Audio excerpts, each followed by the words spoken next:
New Hampshire governor calls out soft on crime Massachusetts while signing changes to bail law. New Hampshire Governor Kelly Ayotte signed a bill rolling back bail reform in the Granite State, drawing another distinction between how New Hampshire and Massachusetts do business. New Hampshire, we're focused on public safety. We don't want a revolving door, Ayotte told reporters at the bill signing.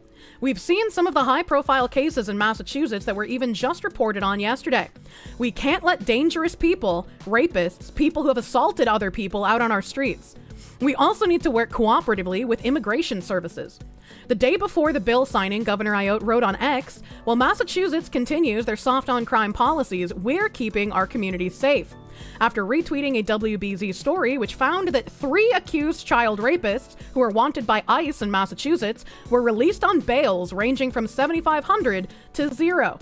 And I tweeted out about this because we read that these people were in Massachusetts on stream, but when we read about them on stream, it didn't say that they were let out on bail, so I retweeted that, and that is fucking crazy to me. Can you imagine giving a child rapist bail, much less an illegal immigrant child rapist? Like, what the fuck are you doing in that state? I had like a brief conversation with my dad about it, and he was like, yeah, it's things aren't so great here. Changes to the New Hampshire bail law. The bill requires a judge set bail for suspects charged with a list of serious crimes, instead of bail commissioners or magistrates who were used when judges were not available. It also allows law enforcement to hold an offender for up to 36 hours without bail before arraignment. In 2018, New Hampshire passed a bail reform law meant to keep fewer defendants behind bars before trial, simply because they could not afford bail. As a result, a Belknap County Sheriff William Wright argues law enforcement would encounter repeat offenders. What a shitty thing to have done in 2018. I wonder who got that passed. I wonder who put that bill up. We're arresting the same person on one charge 6, 7, 8 times before they're actually heard in the court for the actual case.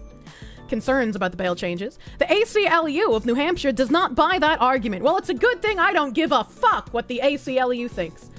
If law enforcement disagrees with the bail commissioner's decision, there's nothing that prevents them from promptly going to court and saying, I disagree, and I think bail needs to be imposed, said Giles Bissonnet, the legal director for the ACLU of New Hampshire.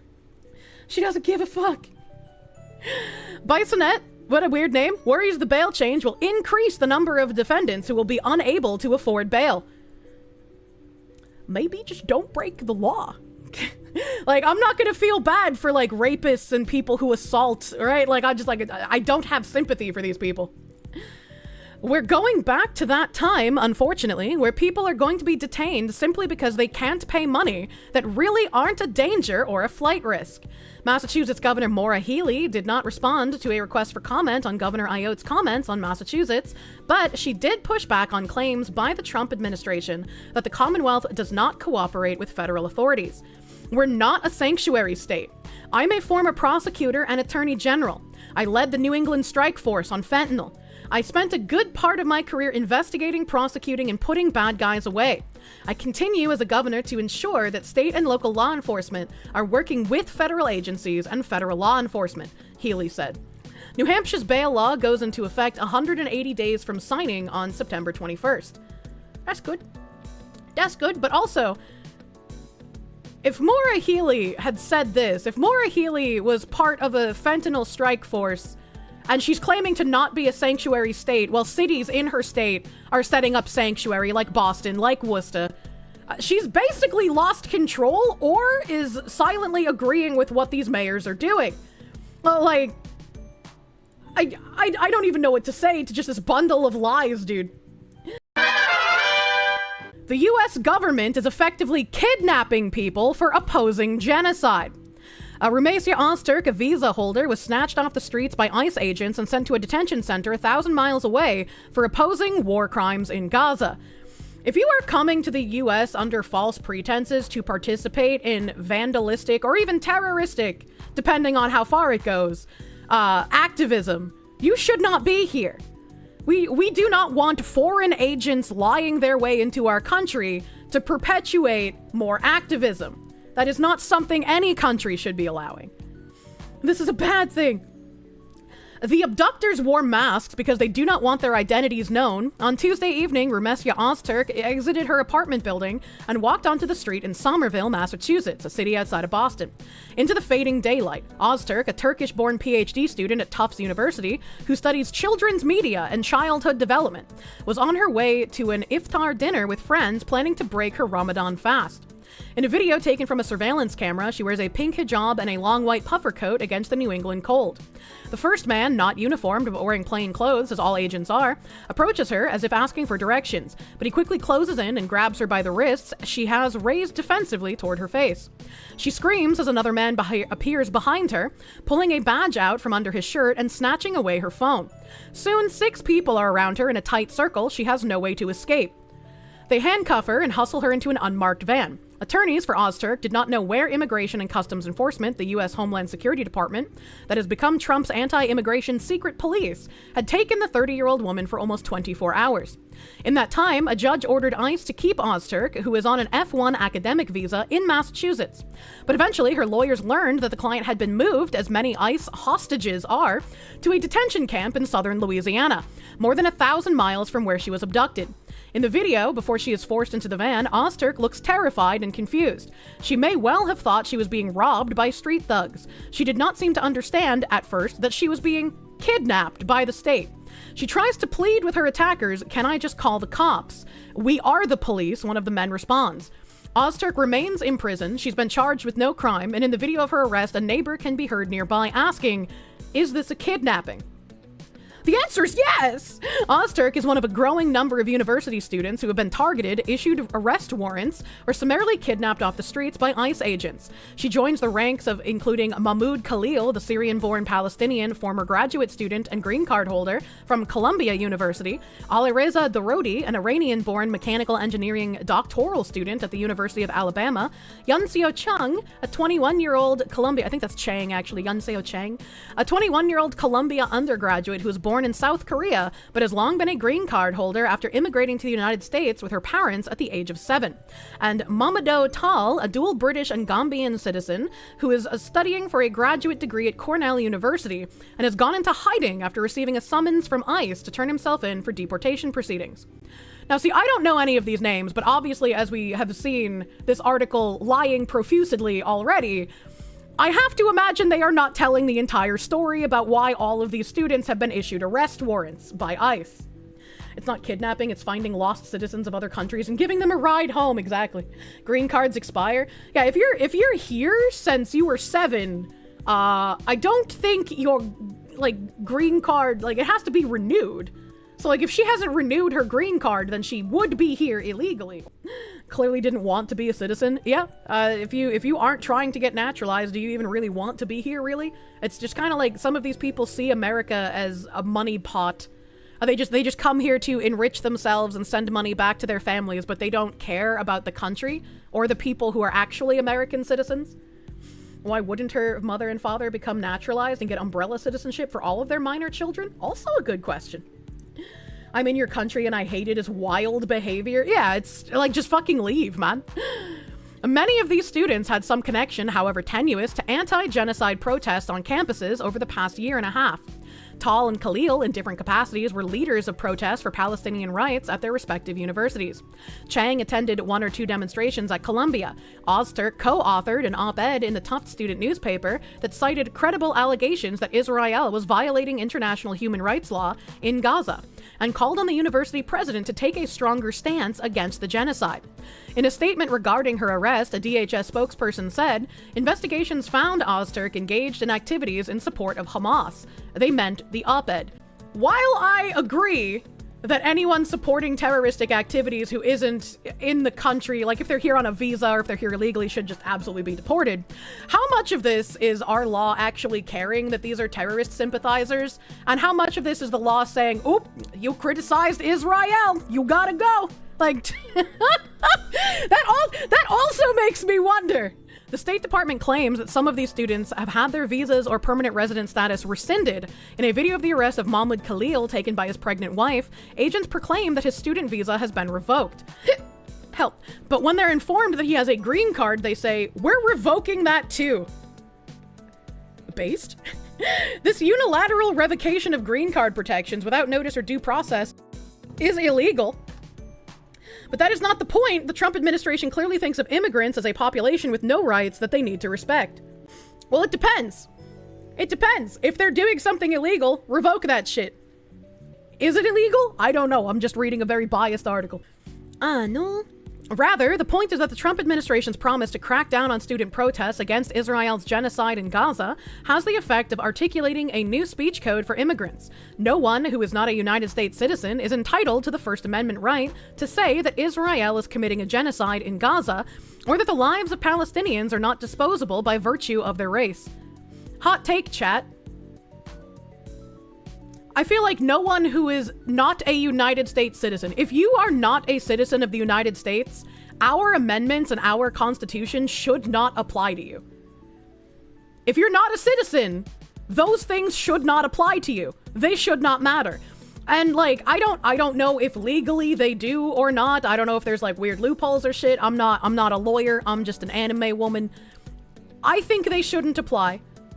And I feel like people who hate our country and hate what we stand for and just want to come here to either participate in activism or reap the monetary benefits of being here should not be able to use things about this country that they hate, like our Constitution and like our free speech laws, in order to promote their own business. Again, it's using our principles against us because we believe in something that they don't, but they want to be able to use that as a way to promote things that they want. Anyone who is currently in favor of revoking this man's green card for legal political activism and under the presumption of innocence, his activity was legal unless a court declares it otherwise, should remember that the Democrats will not forget that precedent when they return to power. Again, this is a very biased article. I do not know what this man was doing. I do not know specifically why they have revoked his green card. This article claiming that it is just simply because of free speech, I do not believe for a single second. All right, I would have to look more into why these green cards have been revoked. Nux covered that the man was part of a group that wanted to destroy Western civilization. I mean, if you've basically come here as a covert asset to try and subvert our culture and our system of law, yeah, get the fuck out, right? Like, revoke the green card. It doesn't matter how much they lie and say, I'm just a student, it's just free speech. You know why they're here. The Constitution and Bill of Rights only applies to American citizens. The Founding Fathers were very implicit of this because they didn't want French, English, or Spanish to just cross into our borders and get protections they didn't deserve. Our common law for foreigners is very clear about this. I feel like a lot of stuff in recent years has definitely been applying like constitutional amendments to foreigner cases. And so if that's the case, is this another thing like affirmative action where it was illegal the whole time, but nobody ever really cared to bring any cases about it?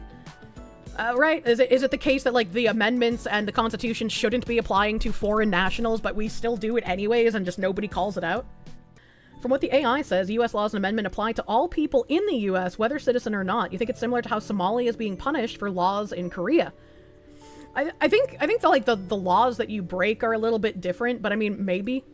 If foreigners are afforded those protections, I don't think they should be. I think those should be, like, the amendment stuff, and our Constitution should absolutely just be for citizens. It doesn't make sense to apply it to foreigners. It is up to those of us who do have citizenship to speak the truth that the Trump administration is willing to kidnap people for saying, genocide is wrong. Israel is committing it against Palestinians in Gaza, and Palestinians, like all people, deserve not only the food and medicine that Israel is withholding for them, and not only an end to Israel's relentless and largely indiscriminate bombing, but they deserve freedom, dignity, and self-determination. Now again, I'm not like a fucking professional reader on all of what's going on in the Middle East. I feel like if there's a war going on, it's a little weird to call it a genocide. I feel like if Palestine and Israel are both attacking each other, it's a little strange to say that one side or the other is committing genocide. We didn't say that the US and its allies committed genocide against the Axis powers in World War II. That would be silly. How is Israel responsible for the medicine and food of their neighbor they're at war with? Yeah, like that's just a very strange thing to say. This has become an unspeakable truth in Trump's America. Soon, there will be other things we're not allowed to say either. We owe it to one another to speak these urgent truths plainly, loudly, and often while we still can. Here's another truth. The U.S.'s treatment of these immigrants should shame us. It was once a cliche to say that the U.S. was a nation of immigrants, that they represented the best of our country. It is not a cliche anymore. I kind of don't like this comparison either, because the immigrants that were coming to the United States in the 1700s or the 1800s are vastly different than the immigrants that come today. The immigrants coming to the US back then were coming here because they wanted to be here. They wanted to make a life in the United States. They wanted to build up and support this country that they were coming to immigrate to. Immigrants now, not all of them, there are plenty that still come the legal way and want to live here, want to build a life here, want to support a country that they see as a great country. But a lot of immigrants now see America as a piggy bank. They see it as a way to come and enrich themselves, take from us, and then leave. For most of my life as an American, it has been a singular source of pride and gratitude that mine was a country that so many people wanted to come to. That people traveled from all over the world to pursue their talent, their ambition, and their hopefulness here.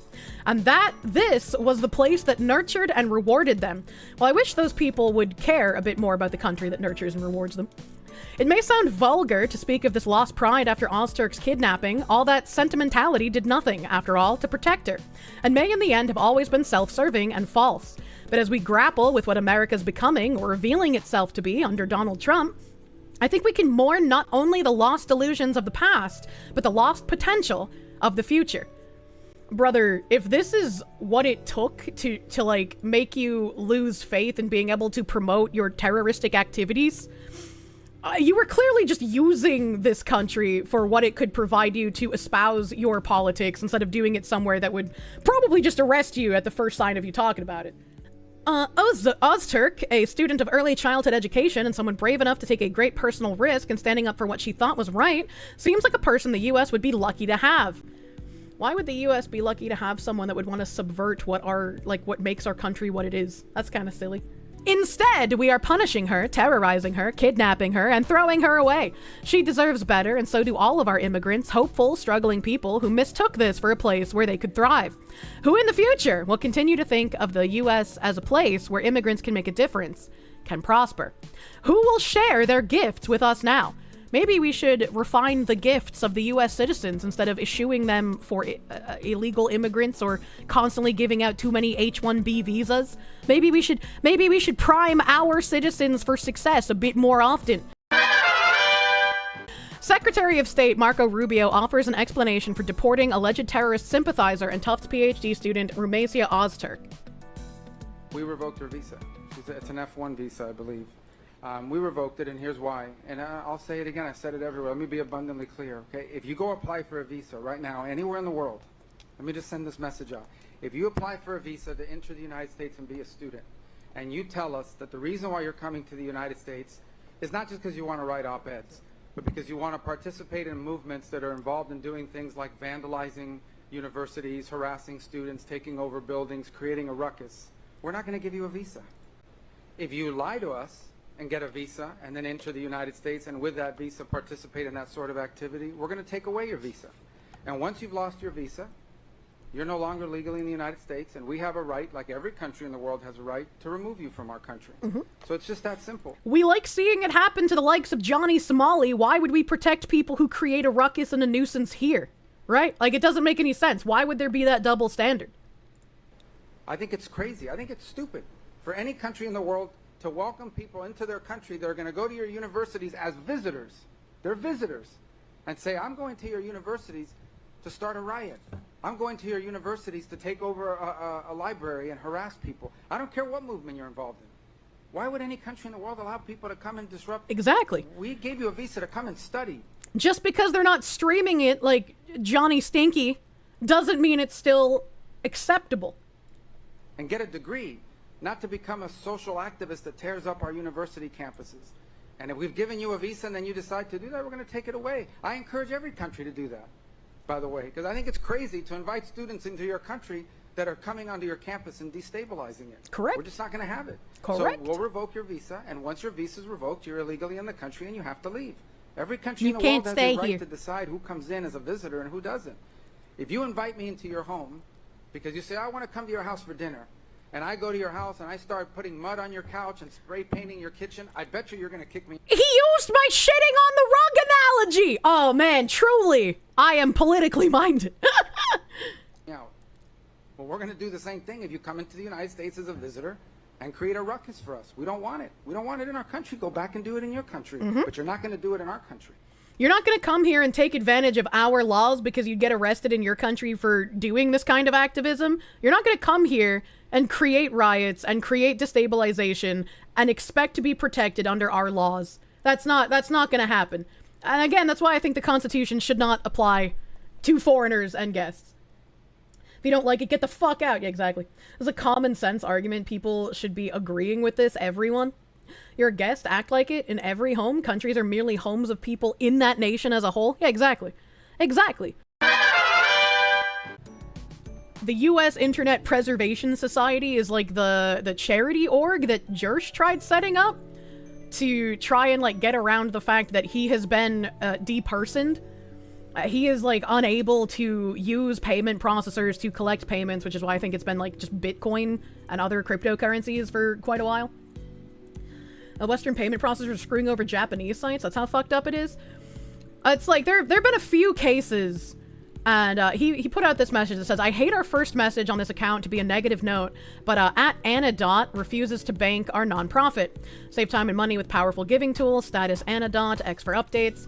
This is the payment processor for National Gun Rights, so the National Association for Gun Rights here. So if they're not willing to bank us and accept donations, I don't know who will. This is our notice, no info. And it says, Hi Joshua, thank you for considering the Anadot donation platform for the United States Internet Preservation Society. Anadot's underwriting team has completed its review of the account application and has determined that the account does not meet Anadot's underwriting requirements. As such, the organization will not be accepted onto the Anadot donation platform at this time. The application was complete and there is no need to submit additional information. We are not able to provide details regarding underwriting's decision, and no further information will be provided. Thank you for considering Anadot.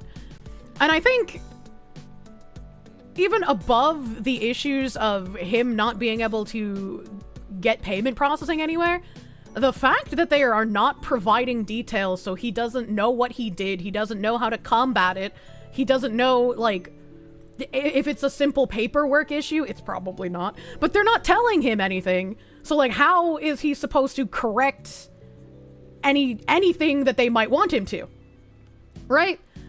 And it feels like this is something that should be more talked about, because I know there have been, other people before him who have been debanked. There's been, like, all the issues with the payment processors refusing Japanese companies and Japanese websites because of certain materials on them, like it's like lewd hentai shit or whatever. I can't exactly remember. They won't tell him, so he can't sue them for discrimination. I mean, probably, right? Probably. The solution to debanking is, oh my god, the glow! So it's just like, what is your recourse here? Like, who do you even talk to?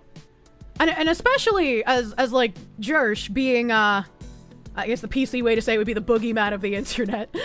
Like, especially with him, he's not going to be able to talk to someone and be like, oh yeah, can you help me get a payment processor for the evil boogeyman internet website? Because, like, who is going to do that? Fucking nobody. So it makes me feel a degree of bad, because, like, it feels like it's a little bit of a hopeless situation. And regardless of how you feel about someone, I think that they should still be allowed to both have a bank and be allowed to participate in the market. So being excluded from payment processors is just a crazy thing, in my opinion. Your bank won't process a purchase from Displate? That's so fucking weird. Why? What did Displate do? You're supposed to blindly overcorrect while begging into the void? These people, I don't think that would even work, right? Like, if you prostrate yourself and if you profusely apologize and you give in and you say, yes, globo homo, I'll do whatever you want, they're just going to laugh at you and use you as an example and not actually give you anything. So you're just going to put yourself in an even worse position. They get off on telling you no? Pretty much. Pretty much. I think he means that Temple uses parallel economy. I've never heard of it. I don't know what that is. So your money, suspend how you want. Yeah. I was like, I don't know. I just like, I kind of feel bad. I kind of feel bad for the little autistic dog man here. True, they don't forgive. Can't imagine Null hasn't heard of them. I mean, I'm sure he knows far more than I do about all the different payment processor options. And I'm sure he's probably tried as many as he possibly can, if not all of them at this point. Musk is pretty free speech, much better than Jack Dorsey for sure. Yeah, but I mean, what hope would Josh have of getting a conversation with someone like Elon Musk? Right, like that'd be like, I mean, I guess he's probably got a much higher profile than I do, but that'd be like me wanting to have a conversation with Elon Musk, right? Like, I don't think that's even in the realm of possibility. And even if he had a conversation with Elon Musk, would Elon want to risk any sort of, like, hazard of tying himself to evil farming website? Do it, take your shot? I mean, maybe. Can't hurt to try? I mean, maybe. Elon's a PayPal founder. He's not going to help with this. Payment processors are the final boss. Payment processors have way too much of a say in absolutely anything. Right? Like, even here on, like, Twitch and YouTube, when payment processors can tell websites what they can and can't do as far as, like, advertising restrictions go, like, this becomes a massive issue. He certainly could reach out to the Dudley, the National Gun Right head. Maybe he has. I mean, I don't know who he's contacted or exactly what he's tried in this. I just know he's been fighting being unpersoned for quite a few years now. The SWIFT system is an issue. Yeah. Didn't Elon Musk embarrass Pikehead? Hassan? Maybe? Do we not have laws making that illegal? You would think so, but I guess unpersoning is completely fine if you are the right kind of person that deserves unpersoning. You know? You want to reach Musk? Reach Shuon head first? JD Vance watches her? Interesting. You mean the Musk has confronted and talked to the Groypers? Kiwi Farm seems to you slightly better than them. I mean, that's actually a fair point. The XRP guys will tell you all about that. Payment processors should fall under a utility like internet, phone, etc. I feel like that would probably be a decent idea. Not that I like government regulation, but if it's something that, you know, you rely on as a societal need, I guess you could say, then it might make sense to have it just be like, I don't know, because if the government's controlling it, couldn't they just also unperson people that don't agree with the current government in power? Especially if you think of payment processors being a global thing and how most other governments are far more oppressive than the American one. Maybe that's not such a good idea. Maybe that's not such a good idea. Otherwise, you can help with consolidating power. I would say it's critical infrastructure, but how would you protect people from being omitted from that? Musk wants X to become WeChat. Don't they already do that? Well, I mean, we're dealing with people being unpersoned from payment processors and banks without the government. So this isn't even the government doing it. This is just the payment processors essentially blacklisting people and not wanting to allow them access to these systems that are critical infrastructure, in my opinion. Phone companies are already considered critical. And there's a lot of people who don't have access to those, not because they're unpersoned, but because they don't have the infrastructure in their countries. Why would the government need to debank someone when glow? Yeah, that's true. They could just wake up with 2 shots to the back of the head. You know, it's a simple suicide. It's a simple suicide. But this is something that's been, like, living rent-free in my head for a while, like the depersoning thing. And, like, now, like, Josh making another post about it kind of brings it more to my brain. Like, I wouldn't even know, like, who to begin contacting. Like, I think about myself in this situation, and I'm not an internet boogeyman like Josh is, but I have people who try to get me dropped from sponsors. I had people running a convention that wanted me outed. I have people that, you know, basically bluntly say they don't want me to have the ability to make money. So I think about, like, if I ever got into a position where what's happening to him is happening to me, what would I even do? Who would I even contact? Right? Like, it seems like just a well of despair where they want you so browbeaten you just give up and disappear, essentially. It's like trying to push someone into a suicidal mindset because you're not allowing them to participate in society in general. Right? Like, if you can't have access to payment processors, if you can't have access to banks, how are you supposed to do anything? Like, you're essentially just kicked out of participation. Is there no way to hybridize public and private laws to hold both accountable? I have no idea. I have no idea. Kirsche simply has a champion's heart. I mean, there's definitely things I disagree with Kirsche on, and I think he's wrong about. And there's definitely parts of the farmer site I do not like. But I do not think that what's happening to him is fair or should be happening. You're kicked out of society? Yeah, just because I disagree with some people, just because Kirsche is an anime racist, doesn't mean I should cheer when bad things happen to him. Having connections is probably one of the answers. I mean, maybe having connections is an answer, but, like, I imagine Kirsche also has far fucking more connections than someone like I do, right? They should investigate, because that can destroy economies, not for the not safe for work, but in the event payment processors feel like they can exert power in other ways. Yeah, like, this is sort of a canary in the coal mine situation, which is why I feel like it's important. And I feel like, even though it's important, it will probably go ignored because of who Josh is and what he runs. But it's like, if it can happen to him, it can happen to me, or anyone else that these, like, hive mind progressive ideologues want to have depersoned. And that should be the, like, calling card to, like, any politician wanting to talk about this. You don't have to tie yourself to Josh or to his website's reputation.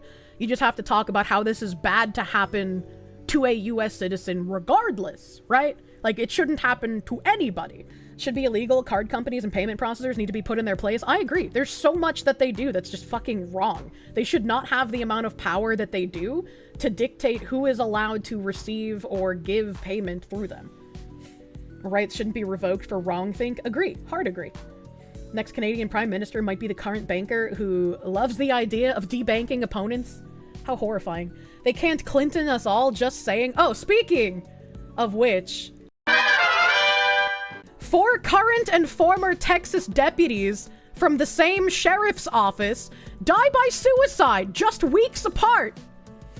Now, I'm not saying it glows, but 4 deputies from the same office all dying by suicide within weeks. That's kind of suspicious. That kind of makes me have a little think-thunk, as it were. 4 current and former deputies from the same sheriff's office in Texas have died by apparent suicide over a 6-week period, according to officials. The Harris County Sheriff's Office deputies were all found dead between February 6th and March 19th.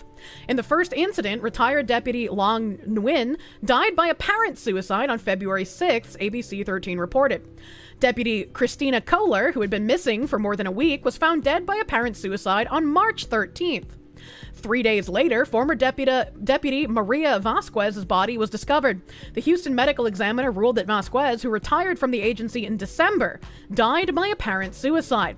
On March 19th, retired Deputy William Bozeman also died by apparent suicide after 24 years at the Harris County Sheriff's Office.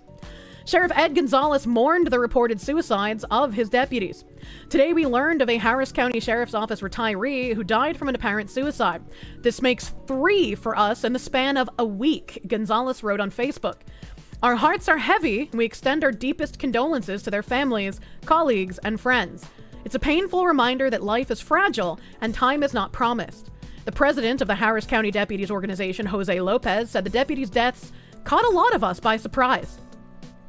1 is too many. 2? 3? Yes, it's definitely devastating. It hits very close to home and is a reminder to us of how fragile life is. And it's also a reminder that we need to look out for each other. We do need to take care of each other. The sheriff's office has launched a mental health initiative to address the recent trend. Lopez said he's also been helping his fellow deputies process the grief. They knew something? Yeah, 3 suicides within 1 week. 4 suicides total, all within several weeks. Something is weird here, chat. This is not normal. This is not a normal thing. I don't know how much. I don't know how much fucking tinfoil I should put on here. No investigation. I just. Something does not feel right with this. Human trafficking. Yeah, what did these police officers know that someone didn't want getting out? What did they know? What did they see? I don't think these were suicides. That random guy, thank you for 2. What info did they have on the Clintons? I was like, if it was just 1 or 2, I'd be like, oh, 2 is kind of weird, but like, you know, maybe just a coincidence. 3? That's kind of a pattern. 4? Brother. It's gotta be 100% based off of human trafficking. You bet me the cartels are involved? I mean, it's possible. This is just like that woman, that fucking Hawaiian woman, I can't remember her name anymore, that had that fucking long epic story. And like, while searching for her, her dad committed suicide. I still don't think he did. And then like, they came out and said a bunch of weird, crazy shit. Her aunt was like some sort of influencer that wanted to like make money off of the story. Like, it got fucking wild. Yeah, Kobayashi. The Kobayashi story. What happened to her? They found her in Mexico and she was like, oh, tee-hee, I just kind of went on vacation. I didn't have my phone with me. I was like, I just don't believe you. I just like, you're not telling the full fucking story. This is from NPR. President Trump signed an executive order on Thursday aimed at restoring truth and sanity to American history, decrying what the order characterized as efforts to undermine the remarkable achievements of the United States by casting its founding principles and historical milestones in a negative light. The order calls for the removal of divisive race-centered ideology from the Smithsonian's museums and research centers. That's actually fucking huge. Hold on. The Smithsonian is the one that did that, like, it's white culture for minorities to have a sense of time or responsibility. I was like, hold the fuck on, Smithsonian, you fucking weirdos. It also calls on the Secretary of the Interior to restore public monuments, statues, and other markers that have been removed or changed since 2020. It's unclear how many sites and which ones will be impacted by the executive order. Wouldn't it be neat if the monuments were like destroyed or otherwise melted down, the people who did so could be prosecuted? That would be pretty cool. That'd be pretty neat. President Trump has called on the Interior Secretary to determine whether any memorials, statues, markers, or properties that fall within the Department of the Interior's jurisdiction have been removed or changed to perpetuate a false reconstruction of American history, inappropriately minimize the value of certain historical events or figures, or include any other improper partisan ideology. Since January 1st, 2020, more than a year before Trump left office in his first term. If so, the executive order calls on the department to reinstate any such statues or monuments. The Department of the Interior includes the National Park Service, the Bureau of Indian Affairs, and 9 other bureaus. The department did not respond to NPR's request for comment regarding the executive order. This is crazy.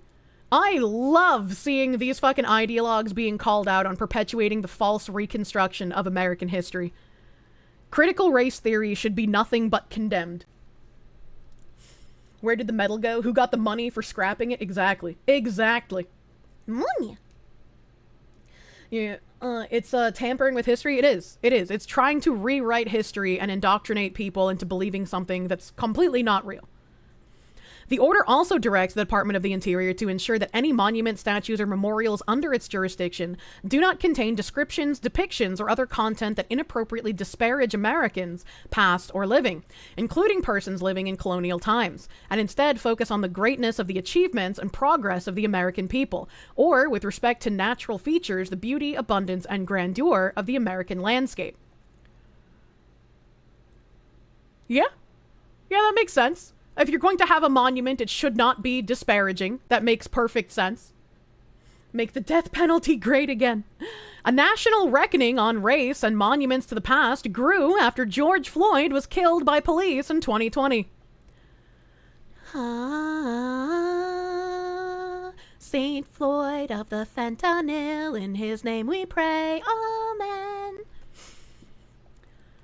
More than 200 public Confederate symbols across the country were removed, relocated, or renamed within about a year and a half, according to research by the Southern Poverty Law Center. Seth Levi, Chief Program Strategy Officer of the SPLC, says many of the removals did not take place on lands under the Department of the Interior's jurisdiction. Even for objects that are on public land, it's normally land that's owned and controlled by municipalities or state governments. I'm not actually aware of any removals on National Park Service land, Levi says. There have been removals on land that's controlled by the Department of the Defense with the names of military bases, but it's unclear to us how many monuments have already been removed that this would actually apply to.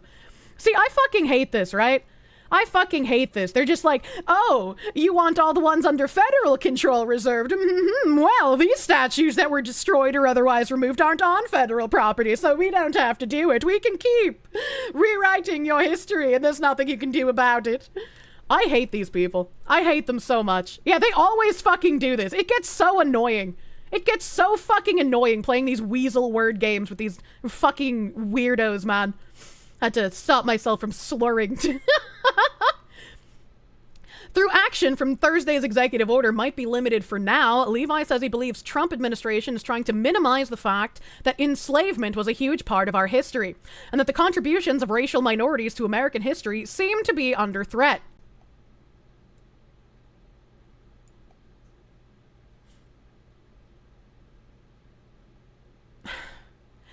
Enslavement was a huge part of pretty much everyone's fucking history. Nobody tries to, like, on a political stage, minimize that it happened or that it was bad. How much do you need someone to consistently say slavery was bad to also then protect the history and heritage of their country? Like, come the fuck on, man. He also points to the SPLC data showing that historically, Confederate monuments and names on schools, roads, and other sites grew in the U.S. during the beginning of the Jim Crow era, and around the time of the landmark case Brown v. Board of Education, in which the Supreme Court ruled in 1954 that racial segregation in public schools is unconstitutional. And nobody's trying to bring back segregation on the right. I know the left wants to. But on the right, we're not trying to bring back segregation and trying to say, oh, if you want to keep these monuments here, you're some kind of bigot. Fuck off, dude. I'm so tired of hearing that logic. I am so tired of hearing that. SAG-AFTRA, what Aniris Q said? What did she say? Writer, voice actor of Miriko? Oh boy. They didn't even quote retweet it. Genshin Impact, Honkai Star Rail, ZZZ, we'll make it easy for you. Here's a link to our interactive/video game media agreements. Let's talk soon. Oh, they did quote retweet. I'm retarded, chat. I'm blind. I'm actually illiterate. They did quote tweet it. Aniris said, hey, Genshin Impact, Honkai ZZZ, we English VAs would love to get back to work. I know fans miss hearing their favorite characters and we miss voicing them. Please negotiate with SAG-AFTRA and sign the interim agreement to guarantee AI protections for us. Way too many bad faith comments and misinformation, so for now, please refer to this thread with correct information. These guys got community noted saying, this agreement has severe limitations on how MiHoYo can work with non-union voice actors, including a lifetime time limit for the voice actor, and eventually forcing the voice actor to either join the union, which has a large entry cost and fee, or stop working on the project. So yeah, this just seems like a bad idea overall. It just seems like a bad idea. Like, I could agree with AI protections, but it would have to absolutely just be AI protections. None of this weird fucking forced union crap or like a lifetime time limit thing. Like, that's fucking weird. That's fucking, the lifetime time limit is insane. It is. It's fucking insane. And correct me if I'm wrong, but this whole thing was that they hired a Japanese voice actor that isn't part of the US, doesn't know anything about SAG-AFTRA, and all of the English VAs and their narcissistic indignation got mad about it. If you work at a hotel and the hotel has a union, they force you to join their union. My dad complained about unions as a manual labor. He fucking hated them. The SAG is a thing because of California. They have to be in SAG. Thanks, I hate it. No company who wants to exist is going to agree to the AI use. AI can't crash the Western voice industry fast enough. I think that voice actors should have AI protection. If you are going to voice act a character in a game, I think you should have the protection that that company isn't just going to create an AI of your voice and use that instead of paying you, right? Much like I'm glad that when GamerSupps found out that that artwork for one of their tubs that was given to them was in fact AI and not by an actual artist, like the artist kind of lied about it, and they removed it. I'm glad that they did that. Your dad used to be a union electrician and he absolutely hated the laziness that the union bred. Yeah, I am fine for like using AI art for certain purposes. I think it can be fun. I think it can be memey. I think you can like whip up, you know, like YouTube thumbnails and shit really fast with them. But if you're going to sell merchandise, if you're going to sell, you know, a game with voice actors in it, that should all be paid real people, in my opinion. Voice actors should be allowed to choose for themselves whether to sell AI rights to their clients, not be forced either way. I mean, yeah, that's what, in my view, if voice actors have like an AI protection thing in their contract, that should be fine.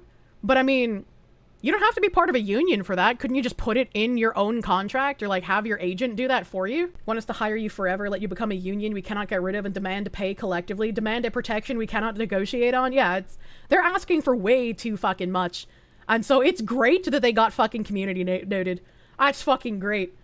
That's fucking great, man.